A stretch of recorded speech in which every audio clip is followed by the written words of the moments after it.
మన యొక్క క్రమశిక్షణ, మన యొక్క ప్రొఫెషనలిజం, నిబద్ధత ఎలా ఉంటుందో ఆటోమేటిక్గా తెలుగు సినిమా ఇండస్ట్రీ కూడా మనకు అలాగే రిఫ్లెక్ట్ అవుతుంది అనేది ఒక చాలా స్పష్టమైన ఒక క్లారిటీ ఇచ్చే దిశగా మాట్లాడారు. ఆయన వ్యాఖ్యలు కూడా మనం చాలా అర్థం చేసుకోవాల్సిన విషయం.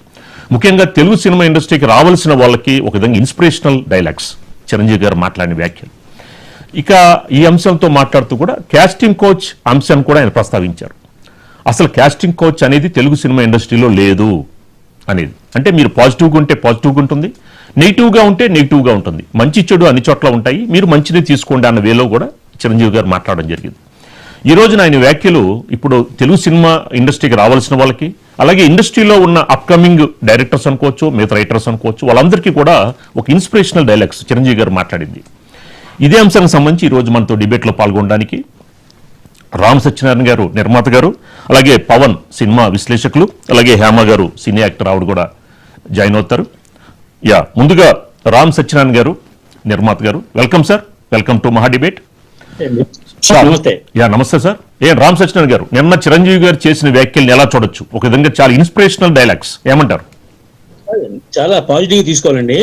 క్యాచింగ్ కోచ్, తొక్క కోచ్ ఏం లేవు సార్. ఎందుకంటే అవి ఒక ఆర్టిస్టులు, హీరోయిన్లు, వాళ్ళ కోసం ఏదైనా అక్కడెక్కడ 100లో 1 జరగచ్చు కానీ తప్పండి సినిమా ఇండస్ట్రీలో క్యాచింగ్ కోచ్ అనేది లేదండి. వాళ్ళు బయట ఉన్న వాళ్ళు ఎప్పుడు ఎక్కడ ఏమి అలాగే ఉంటాయి, వాళ్ళకి అవి మనం ఏం చేయగలిగింది లేదు. 100% చిరంజీవి గారు చాలా పాజిటివ్ వైబ్రేషన్ చెప్పారు.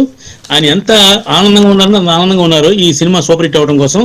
అలాగే వాళ్ళ సొంత అమ్మాయిని కూడా పార్ట్నర్షిప్ చేశారు తప్ప మామూలు ఈ మధ్యకాలంలో ఏంటంటే హీరో గారి రెమ్యునరేషన్ తో పాటు వాళ్ళ పిల్ల చెల్లెళ్ళకో బ్రదర్కో షేర్లు పెడుతున్నారు. అలా కాకుండా ఆ అమ్మాయి చెప్పినట్టుగా నా డబ్బు నేను సినిమా చేస్తాను, నేను పార్ట్నర్గా ఉంటాను, నేర్చుకుంటాననే అమ్మాయి చాలా కరెక్ట్ గా మాట్లాడింది అమ్మాయి అండి. నిజం కూడా అది. మాకు సాహు గారిపాటి గారు కూడా నాకు బాగా తెలిసినాకైనా వాళ్ళు బిజినెస్ గా తీసుకున్నారు. అక్కడ కూడా చెప్పారు మీ మీటింగ్ లో కూడా, ఏంటమ్మా నాకు 2 కోట్లు పెంచచ్చు కదా బడ్జెట్ అని చిరంజీవి గారు అడిగినట్టు. ఎన్ని జోకర్గా కాదు, సీరియస్ గానే బిజినెస్ అమ్మాయే. కాబట్టి చిరంజీవి గారు చెప్పింది చాలా ఇన్స్పిరేషన్ డైలాగ్ అండి. అది చాలా మందికి కనువిప్పు కలుగుతుంది. అలాగే లేడీస్ కూడా ప్రొడ్యూసర్ ఆల్రెడీ మన దాంట్లో 20 మంది ప్రొడ్యూసర్స్ ఉన్నారు లేడీస్ అండి. అలాగే ఈ అమ్మాయితో పాటు ఇంకొక 10 మంది కొత్తగా ప్రొడ్యూసర్ రావడానికి అవకాశం దొరుకుతుంది. మంచి పరిణామం అండి చిరంజీవి గారు మాట్లాడింది.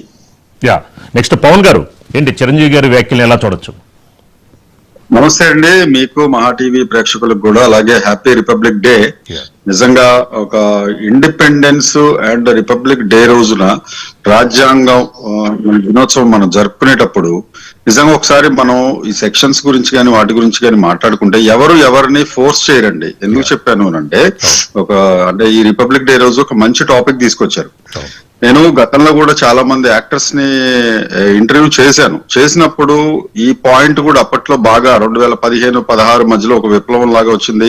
ప్రతి ఇంటర్వ్యూలోనూ కాస్టింగ్ కోచ్ ఏంటండి, అదే మీరు బారిన పడ్డారా, అది ఇదే. యాక్చువల్ గా అది ఒక పర్సనల్ విషయం అండి. యాక్చువల్ గా ఏంటంటే ఎవరిని అక్కడ ఫోర్స్ అనేది ఎవరు చేయరు. అందులోనూ ఇండస్ట్రీ పీపుల్ ఫోర్స్ చేస్తారు. ఫోర్స్ చేస్తేనే వాళ్ళకి అవకాశాలు వస్తాయి, లేకపోతే ఇది అనడం అనేది అది తప్పండి. ఎవరి క్యారెక్టర్ ని బట్టి వాళ్ళు ముందుకెళ్ళడమా లేదా అనేది ఒక పాజిటివిటీలో నిన్న మెగాస్టార్ చిరంజీవి గారు చెప్పినట్టు ఉంటుంది. ఒక అద్దంలాగా ఉంటుంది ఇండస్ట్రీ అనేది. మీరు ఎలా ఉంటే అలా ఉంటుంది. మీరు హూందాగా ఉండి సీరియస్ గా ఉంటే గనక మీ జోలికి ఎవరు అంతలాగా వచ్చి మిమ్మల్ని కాస్టింగ్ కోచ్ అని లేకపోతే అలా ఇబ్బంది పెట్టే అవకాశం మీరు ఇవ్వకూడదు అనే విధంగా ఆయన చెప్పడం అనేది నిజంగా మంచి పరిణామం. అలాగే గతంలో కన్నా అంటే కొన్ని బయటకు వస్తాయి, కొన్ని బయటికి రావు విషయాలు. ఇండస్ట్రీలో లోపల జరుగుతుంటాయి అని అంటారు, కానీ కొంతమంది కేసులు పెట్టడం కూడా చూసాం మనం. కొంతమంది కొరియోగ్రాఫర్స్ కావచ్చు, లేకపోతే ఇండస్ట్రీలో ఉన్న కొంతమంది నటీనటులు కావచ్చు, ఎప్పుడో జరిగిన విషయాలు కూడా పాత ముచ్చట్లు మళ్ళీ బయటికి తీసినట్టుగా ఆ రోజు పలానా హీరో నాతో అనడం వల్ల నేను టాలీవుడ్ ని వదిలేశాను అని చెప్పి ఇప్పుడు బాలీవుడ్ కి ఎగిరిపోయిన కొంతమంది హీరోయిన్స్ కూడా అనొచ్చు. కాకపోతే ఇక్కడ ఏంటంటే ఎవరైనా బలవంతం చేశారా, లేకపోతే మస్ట్ అండ్ షుడ్ గా కంపల్సరీగా ఈ కాస్టింగ్ కోచ్ ఉంటేనే మీ క్యారెక్టర్ అంటే బయటికి వెళ్ళిపోవచ్చు. అలా 1%, 2% ఎక్కడైనా ఉంటుందండి. Not only in the film industry, television industry కావచ్చు. లేకపోతే మీకు ఒక విషయం చెప్తాను, అప్రస్తుతం కాదు, ఇండోర్ లో ఒక బ్యాంక్ లో, I don't want to name the bank, ఆ బ్యాంకు లో మొత్తం అంతా ఒక ఇది చేసేటప్పుడు, రెన్యువేషన్ చేసేటప్పుడు ఆ డ్రైనేజ్ లోపల ఇరుక్కుపోయి చాలా మంది ఇవన్నీ దొరికాయట. అక్కడ ఉన్న మెయిల్ కాండోమ్స్ కానీ అవి కానీ అవన్నీ దొరకడం అనేది మరి ఏ ఇండస్ట్రీలో ఎక్కడ లేదు. అయితే ఇక్కడ తెలుగు ఇండస్ట్రీలో దుమ్మెత్తిపోయటం, కొంతమంది ఇదిగో పులి అంటే అదిగో తోక అనే వ్యవహారం చేయటం కూడా మనకు కనిపిస్తూ ఉంటది కొన్ని విషయాల్లో. సో ఏంటంటే అది పాజిటివ్ గా తీసుకునే దాన్ని బట్టి ఉంటుంది, మన నడవడికని బట్టి ఉంటుంది అనేది నా స్ట్రాంగ్ ఒపీనియన్ అండి.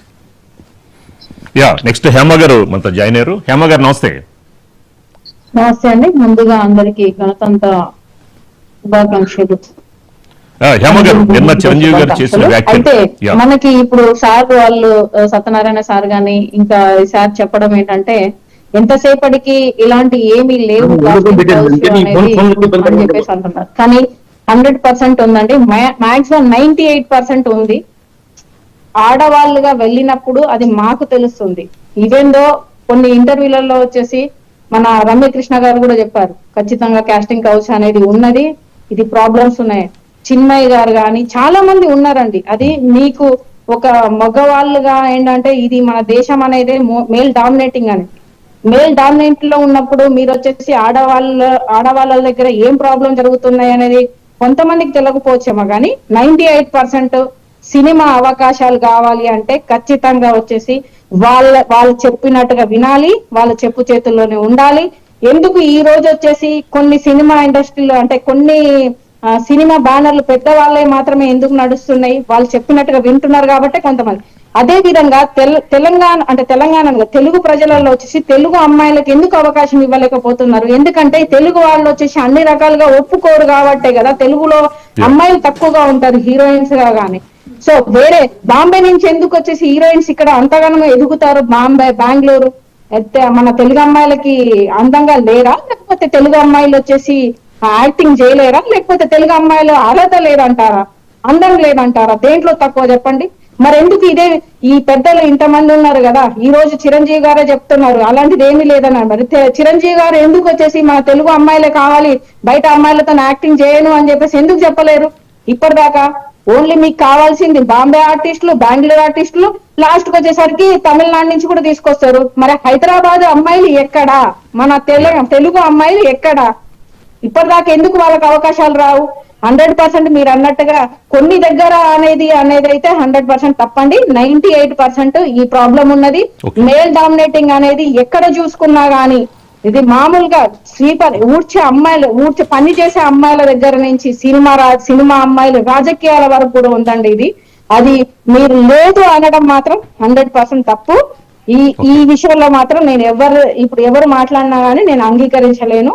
కాస్టింగ్ కౌచ్ ప్రాబ్లమ్స్ అనేవి 100% ఉన్నాయి. ఒక సినిమా అవకాశం కావాలి అంటే వాళ్ళు చెప్పినట్టుగా వింటేనే, వాళ్ళకు అంటే అనుకున్నట్టు విధంగా ఉంటేనే వాళ్ళకు 1కి 4 ఛాన్సులు వస్తాయి. ఏదైతే ఒక అమ్మాయి ఫస్ట్ హీరోయిన్ గా వచ్చేసి తను వచ్చేసి నేను చెయ్యలేను అన్నప్పుడు ఆమెకు అవకాశాలు లేకుండానే చేస్తారు ఈ ఇండస్ట్రీ అనేది అందరికీ తెలిసిన విషయమే, ఇది వాస్తవం. హేమ గారు మళ్ళీ మీ దగ్గరికి వస్తాం. సత్యనారాయణ గారు, హేమ గారు చెప్పింది అంటే ఆల్రెడీ అందరికీ తెలిసిన విషయమే, యాజ్ ఎ ప్రొడ్యూసర్గా మీకు కూడా తెలుసు.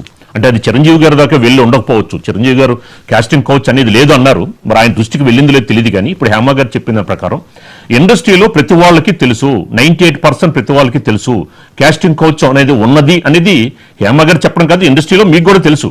కానీ ఎవరు అది బహిరంగంగా ఎవరు ఒప్పుకోరు. ఏమన్నా రామ్ సత్యనారాయణ గారు చెప్పండి. కాదండి, హేమ గారు చెప్పిన దాన్ని వ్యతిరేకిస్తున్నానండి.